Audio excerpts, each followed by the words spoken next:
Hello guys, so for today's video, nagluto ako sang pakbet para sa panyaga sang akon nga banahon kung iyang tatay. Ginuuna ko stir fry ang fat sang baboy. Pagmantika, iya mo na ko naglunod sang ahos kag bombay. Tapos ginlugay-lugay ko lang siya guys, hasta nga magwang iyang mantika. So kikita mo nga nagastidi lang siya nga lugay-lugay. Tapos amo niya nga panakot, balatong, kalabasa, okra at saka latoy. So pagkatapos na karon nga makaging medyo brownish na siya at saka ko siya ilunod ang iya nga panakot. So kailangan pamantika-mantikaon natin guys para hindi na siya oily. So muna naglunod na ko sang kalabasa at saka latoy kasi medyo matagal siya maluto compared mo sa may talong at saka sa okra. Na naglagay ako ng pork nor cubes. So gindugang ko siya tapos stir lang siya until golden brown a little bit.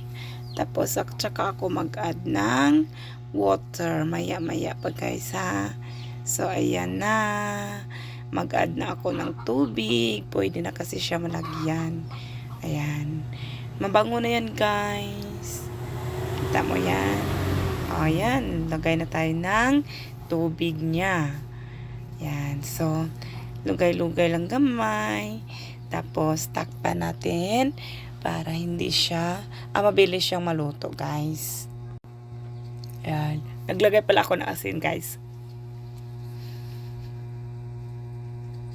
Ayan. Medyo inantok ako guys. Takpan na natin siya. Ayan. Po, lagay-lagay na naman. Bumula-bula na siya konti. Stir fry ulit. Ayan. Hanggang maluto yung ating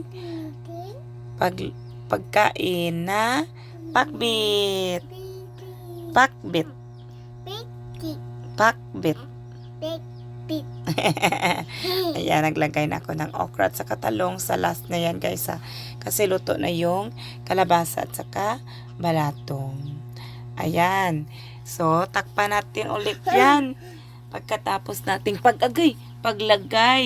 Ay, agay ga. Ano, ayan, natakpan na, diba? Bukas na tayo ulit. Tapos, tiraw. Try natin yung taste. Pero, masarap yung lasa, ha?